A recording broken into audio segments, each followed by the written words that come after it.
Welcome to the Reiki Business Collective, where Reiki business owners come together to share information, support one another, and serve the world. Thanks for joining us. I'm Christian of Standing Stones Healing, interviewing and inviting Reiki business owners to join the conversation in the Reiki Business Collective Facebook group. Thank you.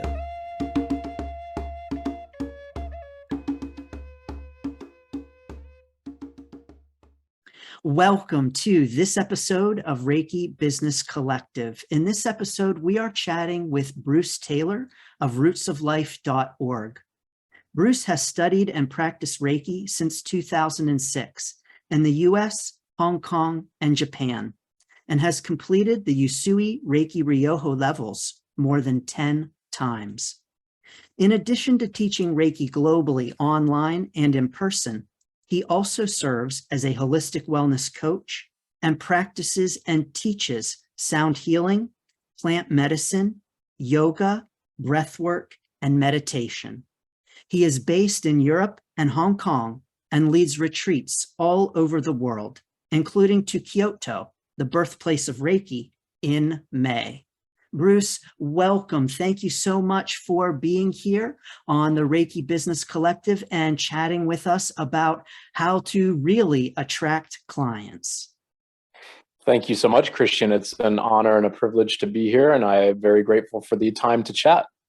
Oh, thank you. The honor is truly mine, Bruce, and for listeners as well. So, Bruce, please do tell us about your Reiki business. Well, my home online is RootsofLife.org, like you mentioned. And while I am in Hong Kong, I'm also seeing clients in person at the Vitality Center. So it's an interesting mix. The work that I do with RootsofLife.org, of course, I'm doing distance sessions and working with people globally. And in Hong Kong, it changes gears just a bit because there I'm working in a medical clinic. So it's interesting the difference between, kind of a site that is more generalized holistic wellness versus a place that is in person and more medical based. And it gives a nice kind of juxtaposition to the practice, which I really appreciate. So yeah, that's my Reiki business. And it's something that I've been working on through so many iterations and up a hill and then down the other side and up and down. And it's been years and years and years. And I'm saying all of that, with a big smile on my face, because all of that is absolutely part of the journey. And there's a video, I think it's the one that we're going to dive into here, where I was starting off my website. And the first was like ReikiandMeditation.com. Like that's the most boring, in hindsight, it's the most boring name for a business, I think. And so I thought I was going to get all clever, and I changed it up to BruceChi.org because I was living in Hong Kong. And I was like, yeah, energy and like chi and Bruce Lee, but Bruce Lee worked with energy. Do you get it? Nobody got it. So, so there we are. So here we are with RootsofLife.org, and I'm very happy with it at the moment. That's great, Bruce. Thank you. And yes, we will definitely link to that YouTube video that you mentioned in the notes below so that listeners can jump straight away and head there to listen in to all of the wisdom that you share in that video and the ups and downs of your own Reiki business experience. Bruce, would you care to talk to us a little bit more about those ups and downs? And I think, Bruce, that it's really helpful because I think that so often when we start a Reiki business, we maybe have the idea that it's going to be smooth sailing, easy piece of cake. We're going to open up our practice and have just clients everywhere, no problem, fully booked. But I think it's really helpful to I wish. Yes, right, Bruce. Yes. So can you tell us a little bit about those ups and downs to encourage other Reiki business owners? Yeah, indeed. I think I'll start with a little bit of, at least from my perspective, maybe a little bit of brutal honesty. It's not an easy path. Any business any venture that anybody on the planet sets out on, from their own kind of entrepreneurial side or getting it off the ground is never an easy path, right? And it's no different here in the Reiki space. And I think I think in holistic wellness, at least from my journey, Christian, and like the things that I've seen, and I mentioned this in the video, there's always people who are willing to sell a dream. You know, there's always people out there. I've dodged a couple of bullets that would have really put a serious strain on my own finances, with people promising things like, you know, 6-figure months and huge increases of exposure after, you know, 3 months of working with these coaches and all of that type of stuff. And it simply is not true, because, and here's the axiom to prove that it's not true. If it was true, and if those people were as successful as they claim, then we wouldn't be able to afford them. And they would never have any space to take on new clients. They'd be fully booked, and there would be zero possibility to work with them, because they would have the golden ticket. There is no such thing in life as a free lunch, right? And so this is what I mean. I want to be really honest at the start of the call here, because that is one thing that I hope everybody new to the Reiki world, and people who are new to their business, you know, maybe you've just finished your master level and you're keen in a couple months, or maybe this year or whatever, to turn a new leaf and get a new job going. Please be so mindful and leery of people who are making grandiose claims, because it most likely will not come to fruition. And your money, which could have been used on probably more fruitful avenues like self-marketing, or maybe, you know, equipment for a YouTube channel or whatever, is most likely now going to be gone. And you'll probably feel more kind of frustrated or depressed, or like, wow, this is harder than I thought, or whatever, because it didn't work out. So just keep that in mind. That would be my first really bit of, you know, kind of anchoring advice. And I'm very grateful that I dodged a couple bullets, to be honest. Yes, Bruce, thank you so much for sharing that. And I agree on all of those points. And me too. Because you see the advertisements are everywhere, and people making those big promises. And I think that there's a point at which you think, oh, there's some secret that everyone knows that I don't know. And if I just know the secret that everyone else knows, it's going to be okay. And so we look to those programs to provide us with some answer that we are looking externally to fix our challenge with our Reiki business. And so, yes, I agree wholeheartedly on that, Bruce.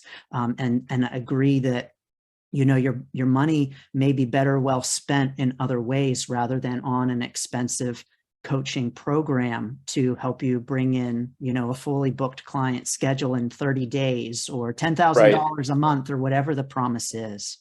Right. Exactly. And that $10,000 figure there, that's maybe for some people listening, you might think that that's a joke. It's not a joke.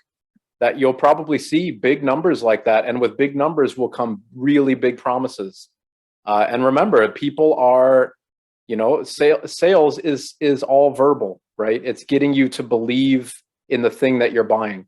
And so there's a lot of cunning tactics that are out there that are employed to try to get your dollars, right? So just be mindful, please be mindful, and be careful.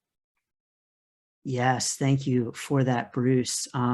Bruce, so let's say that someone is in a place where they've started their Reiki business, and they're challenged with finding clients, and they see these programs advertised, and they say, yes, this is what I need to fix this problem. Bruce, what thoughts might you have? What would you say to that person in that position? Well, I would come back to this. The external world is only a reflection of your internal space, right? So nothing externally can fix what needs to be mended internally. And that further goes to Reiki. Reiki is not a magic bullet that, I hear this quite often with people who have come into trainings and, now they've got their master level or whatever. And there's belief that they now can heal other people. Nobody can heal anybody except the person.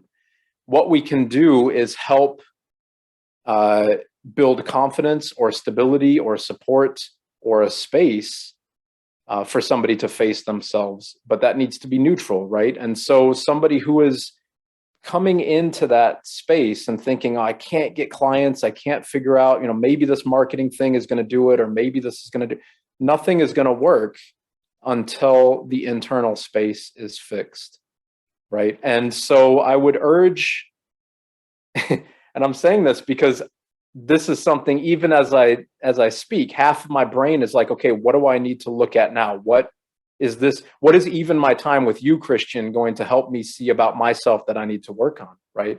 Because there's no coincidences in this. So if we take every opportunity, maybe you're considering a marketing class or working with a coach because they've made some claims, okay, but where is the resistance inside?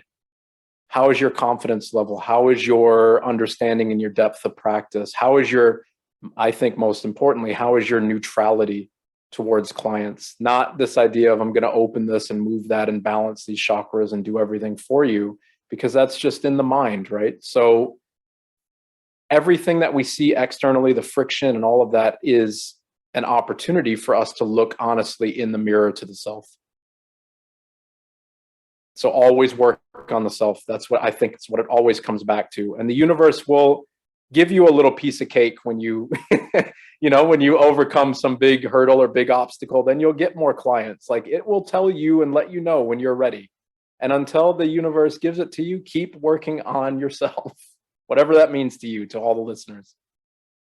Wow, that is wonderful, Bruce. So what I hear you saying is that in order to really, quote unquote, find clients or quote unquote attract clients, it's not about the client, it's about us. Is that right? Right, because think about it like this: if a client came to see me and I was struggling with an internal dialogue of I'm not good enough in my practice, or I need to make more money, or I don't know how I'm going to pay the bills, or these types of things, then that's going to come across in the way that I communicate or the way I hold space. It's going to put me in a position where I can't strive for as much neutrality as possible, because I'm going to be thinking about all these other things on my mind, right? And so until I've quieted those things down, then I'm not going to be able to be in the space for the person. And the same with self-healing and self-work. I'm sure listeners, and probably yourself, Christian, as I know I have, seen many quote unquote healers who need to work on themselves first before they're seeing other people, because that becomes an abusive situation, right? It becomes a manipulative situation. And I don't mean to tarnish this with any type of like negativity. That's not the point at all. I'm just saying, like, again, everybody needs to work on themselves.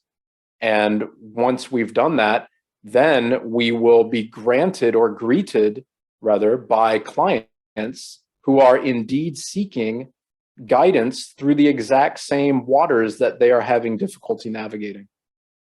Because you've already done it, right? You've already gone through it. You've healed yourself, or you've worked on yourself enough that you've learned that lesson.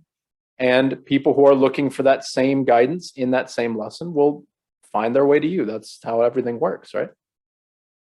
Yes, that's beautiful, Bruce. I love that analogy of wading through the waters. I think that's beautiful. And I think that you also bring up a great point with this idea of manipulation and manipulating clients. I'll be honest with you, when I first heard of Reiki practitioners, some Reiki practitioners doing that, I couldn't believe it. I'm so naive. It didn't even occur to me that that would be a thing that people would do.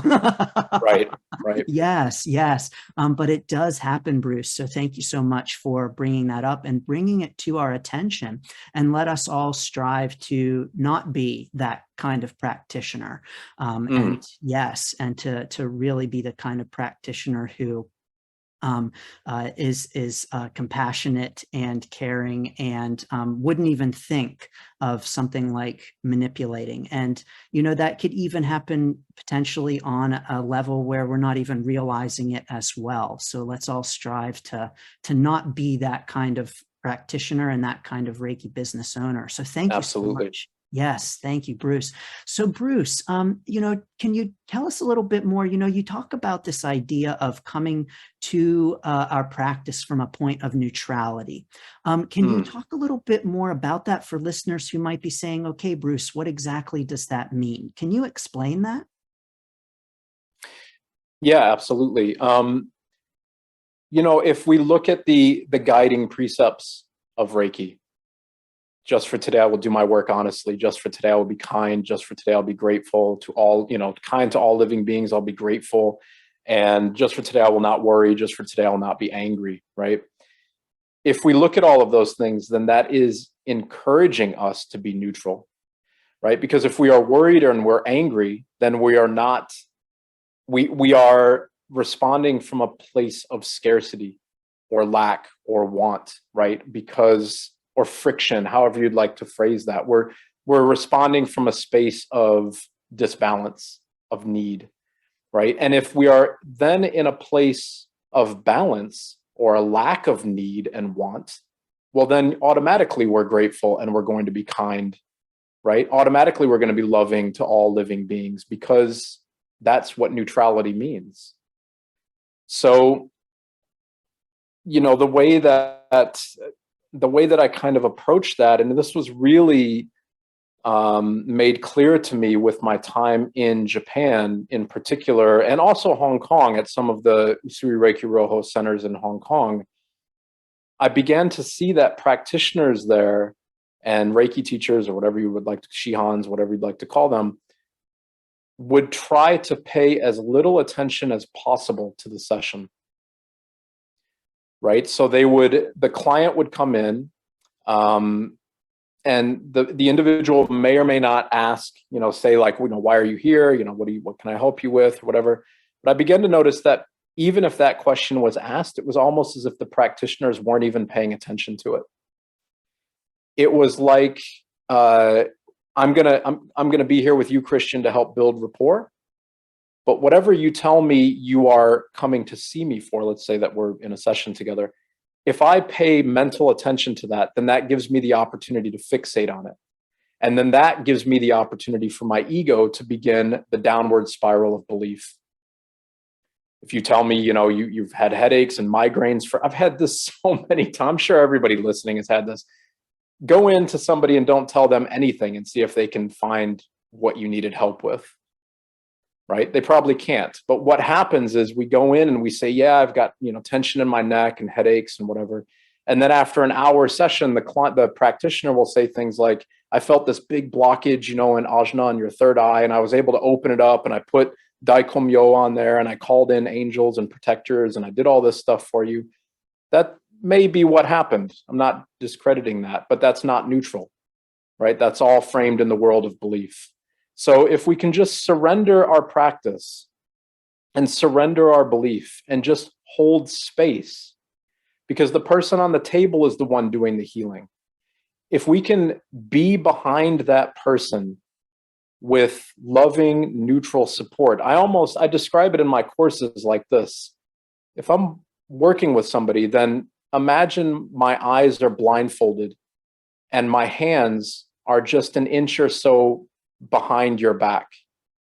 So if you need a rest, you can simply fall back to my hands. If you need support, you can fall back to my hands. If you need, to know that you're not alone, you can fall back to my hands. But my hands are there as support. You have to take the step, right? And step by step, my hands will follow. I don't mean that in any pretentious way. I mean that as neutral as I can hopefully be, right? And my mind goes, and it oscillates between neutrality and non-neutrality. And when it is getting busy again, then it's back to the precepts or back to whatever it is that, you might find that helps you to become quiet again. That's beautiful, Bruce. And I have to say that as you were talking about that idea of, here are my hands behind you, supporting you, I could feel that, there's just so much truth and love in that. And I could feel it. So thanks very much for that, Bruce. And I just want to say as an aside, Bruce, I agree with this idea of not calling myself a healer. Now, of course, as it just so happens, my business is Standing Stone Healing. And so someone might say, well, Christian, your business is Standing Stones Healing. Aren't you saying that you're healing? No, I'm not. It's not about me healing. And so I feel it's important for me to point that out, that I definitely agree with you on that, Bruce, that idea of, I actually believe that we're all healers, or all, I should say, have the capacity to help one another heal and to facilitate healing for one another. So I just want to throw that out there. My business is Standing Stones Healing. But I use it because it's a buzzword, that people automatically understand what happens. Of course. Yeah, but Bruce, this is absolutely wonderful. So can you talk to us then about how this all translates, more so to that idea of attracting clients? So we have the idea that, okay, we've got to work, or I don't even want to say idea, the truth that we need to work internally first in order to attract clients. But can you say more about that? Yeah, gladly. I'll just comment as to what it looks like to me. For me, my practice, my self-practice is most evenings when it's quiet in the house. It's meditation and or Reiki. They can become almost reflexive at some point, right? I mean, they can pretty much be the same thing depending on your practice and your take on the practice. But it's a self-practice that I return to, and I try to return to as often as I can, even especially hopefully on those days where I feel like I don't want to. That's, I think, when you're really getting somewhere. And in that self-practice of, diving in, then you might feel something, massage something out, or be in a place where, you're able to get into that last bit of resistance that is keeping you from understanding something, a breakthrough on your business, your website, or your manuals might become a little bit more clear. You might start to get a clarity as to how you should teach something a little bit better, or how you can improve your practice, or whatever. All of those things come from self-practice, right? And so remember, by the way, with Shoden, right, the initial practice of Usui Reiki Roho anyways, we're working on the self, right? We're hopefully, there's so many Reiki courses where you can learn everything in a weekend and all of that. Udemy and all of these things, it's like $5 to become a Reiki master. Just like everything else in life, you get what you pay for, right? So it's not a criticism to things like Udemy or whatever, but I would always consider that adage that you get what you pay for, right? And if nothing else, the class on Udemy or whatever might be a fantastic class, but if you're valuing your Reiki practice at only $25 to learn everything, well, then where's your value in it, right? And so that's going to spill over to your clients and to your business. And that realization very well may come to you in your own self-practice. Like, wow, what am I doing? If I'm only paying $25 for this, but then I'm going to try to charge, $1,000 to well, where's the honesty in that, right? And just for today, I will do my work honestly, right? So that's the thing. Always come back to the self. Always come back to your own self-practice. Even when you're seeing a client, right? When your hands are on the client, or like I know, Christian, that you do a lot of card reading and things like this, right? Always in that space, we can find neutrality. And then if the mind is neutral, well, then where are we? Well, we're with the self, right? And we can also learn and heal the self while we're holding space for others. Wow, Bruce. So, okay. So let's say that we do our daily work. We do our self-Reiki, we meditate, we, do whatever it means to us to do our own internal work. And then do the clients just come? Is it like, all right, I've done my self-Reiki, I've done my meditation, here come the clients? Yeah, I wish. No, because what's going to come with diligent self-work is a deeper recognition of the need for more diligent self-work. The clients are a byproduct, right? Having somebody on the table, getting income, getting, selling another course or whatever. If that's the focus, then in my opinion, we're never going to be there, because we're supposed to be working for the benefit of others, right? Money is just an exchange of energy. It's just one of the exchanges of energy on the planet. There's an infinite number of them. If I'm fixated on getting more income, then I'm viewing my clients as somebody that I can exploit as opposed to somebody that I can help. And I know plenty of practitioners who have this mindset. I had that mindset. And to be honest, a lot of people have that mindset, because guess what? We've got bills to pay, we've got rent to pay, we've got food to buy, right? So at some point, things can get tough, things can get tight. So, if you find yourself desperate to sell another product or to lower your prices or do these types of things, recognize you're not alone. I've been there. I'm sure, Christian, you've been there. I'm sure a lot of listeners have been there. But always ask the self, like, what does it mean? If I lower my prices, what does it mean about myself, right? What message am I bringing across? One thing that I always talk about in my classes is take that exact same situation and literally put it onto anything else on the planet. If you were going to see a lawyer and you didn't get a good feeling about the lawyer, and then they ran after you out of the office saying they'll lower their prices for you, you would be like, well, I'm super glad that I left. This is insane. You are entirely unprofessional, right? We would never do that anywhere else. And we would also, if you're going to a lawyer, for instance, you would seek out the best. You would seek out the best that you can afford, because you're investing in yourself. This is no different. Yeah, that is a powerful analogy, Bruce. I mean, what a great way to look at it. It's true that if we were looking for some kind of service that we really needed, and we were like, I don't know that this person, this lawyer, this doctor, this fill in the blank really resonates with me. I think I'm going to go somewhere else. And then that person turns around, chases us down, maybe sends us a DM. Right. And says, wait a minute, I'll drop my price for you. Then I think that yes, Bruce, that is a really great point for reflection, to say, oh, wow, maybe this wasn't the right way for me to go after all. And what validation and affirmation. Yeah, absolutely. Absolutely. And then further to that, using that, example of a lawyer, if you're considering a lawyer, if you're going to search somebody, you're going to do your due diligence, you're going to shop around, as you should, right? And so if you're looking for a teacher, if you're looking for somebody to work with in your own healing journey or whatever, you should be investigating them fully. You should be looking at their background, their lineage, their depth of practice, right? Try to differentiate between the honest perception of the self, of the individual that you might work with, and their perceived perception. Because there's quite often a lot of pretense and smoke and mirrors and grandiose claims. And, in Usui Reiki Roho, for instance, there's a lot of images of, people in kimonos and sitting and, chanting and all this type of stuff. And all of that is, maybe it's honest, maybe it's really meaningful, and maybe there's a huge amount of depth of practice there. And then I would encourage people to work with that person.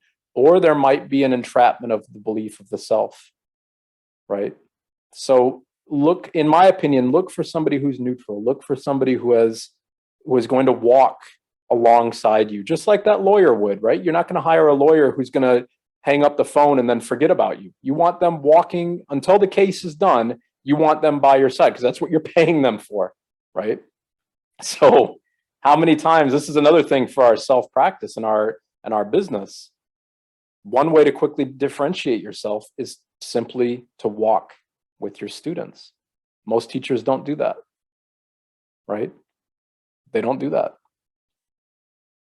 Yes, thank you for that, Bruce. That definitely resonates with me for sure. I personally really firmly believe in that traditional student-teacher relationship and cultivating that relationship and being available to students and getting to know them as people. So that definitely resonates with me, Bruce. Thank you. Bruce, what do you say to the Reiki practitioner who is saying, okay, that's fine and good, Bruce, but I don't have have any clients, and I feel like I really do need to lower my prices in order to entice people to, take me on as their practitioner, their teacher, whatever it might be. What might you say to that person?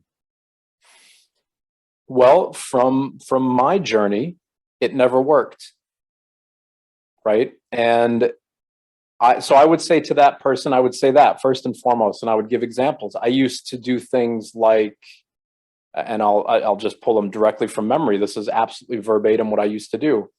Oh, you're my last client of the day, so I gave you another 15 minutes, right, of your session.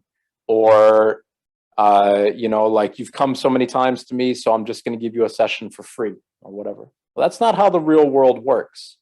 And we might think that we are being kind and generous, but in reality, what we're doing is we're expressing weakness, right? If I give somebody an extra 15 minutes in a session, they're not going to leave thinking, wow, that's so kind of him. They might, in reality, they're probably going to leave thinking, that's strange that he doesn't have anybody else after me. Like, why is he not that busy? Like, maybe there's other Reiki practitioners that are better that I can see.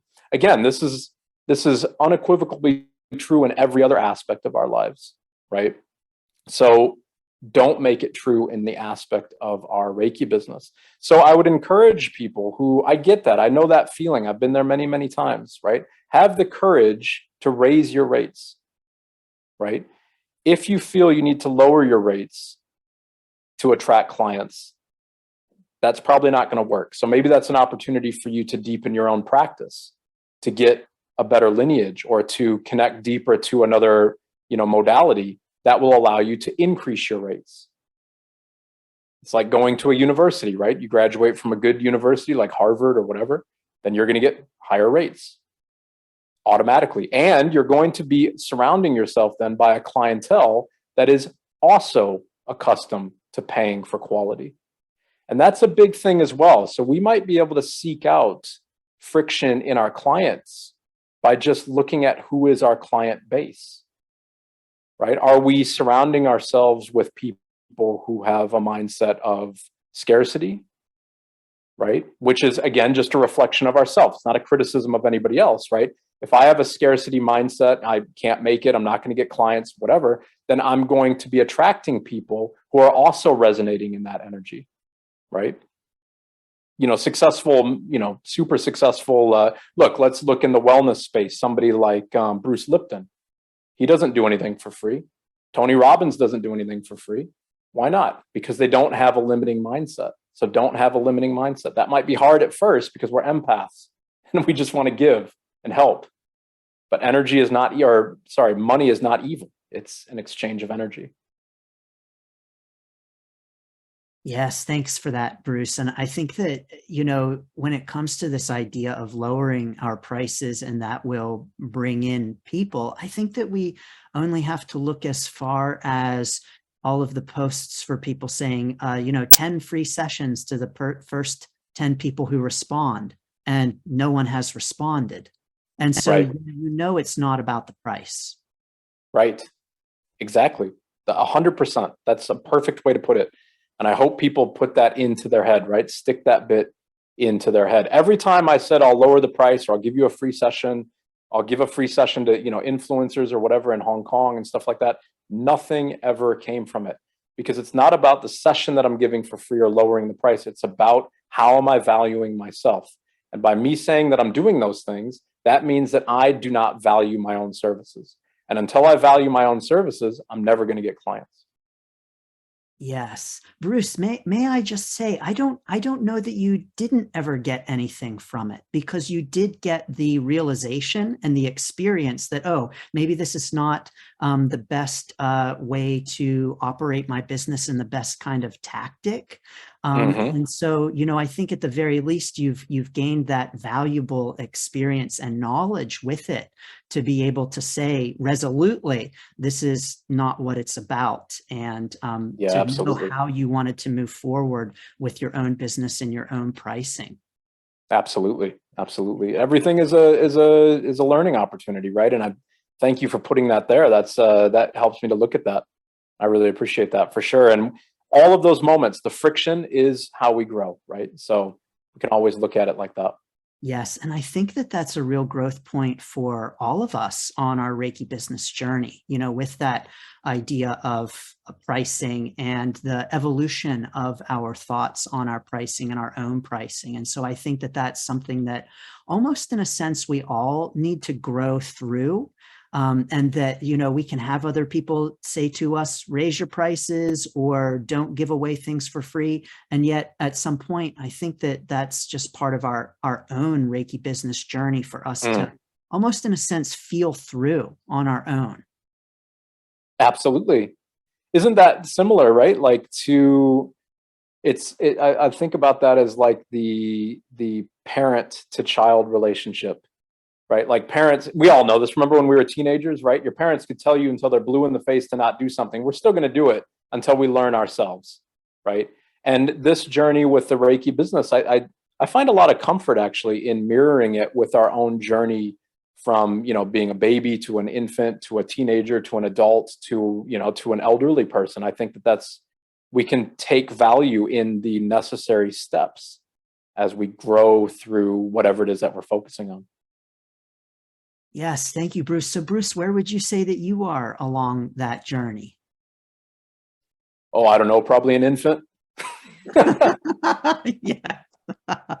It seems like every time that I think that I've got something figured out, then another obstacle will come up. So it's, but that's the journey, right? The journey is taking one step of your journey, you can experience all of that, right? Oh my God, there's another step. I'm an infant. I can't wait. It's amazing. It's going to be super shiny and I can't wait to take it. And I put my foot down and like, I'm a teenager. I got it all figured out. I learned everything. I'm the master of the universe. I'm an adult.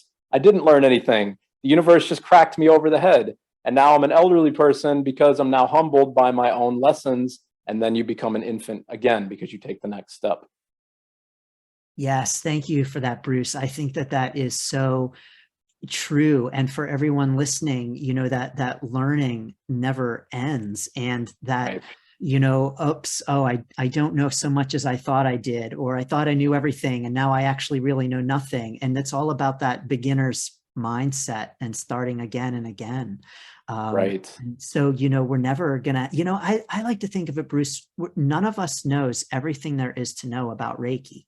And so therefore we cannot know everything there is to know about Reiki business, and that it's always an unfolding journey of learning and self-exploration. Absolutely. Yeah. And see, if we keep that mindset, then you can circle back to the beginning of this conversation. That will keep us neutral, right? Because we're not deluded with the belief that this thing that I just learned over a weekend, now I can use it to control the energy of the universe.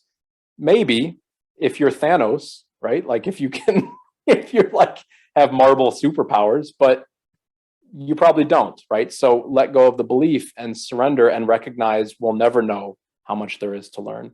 And that allows us to put another foot down on our journey, I think, with a lot of compassion and joy and understanding that it's a beautiful journey if we let go. It's a beautiful journey if we don't resist, right?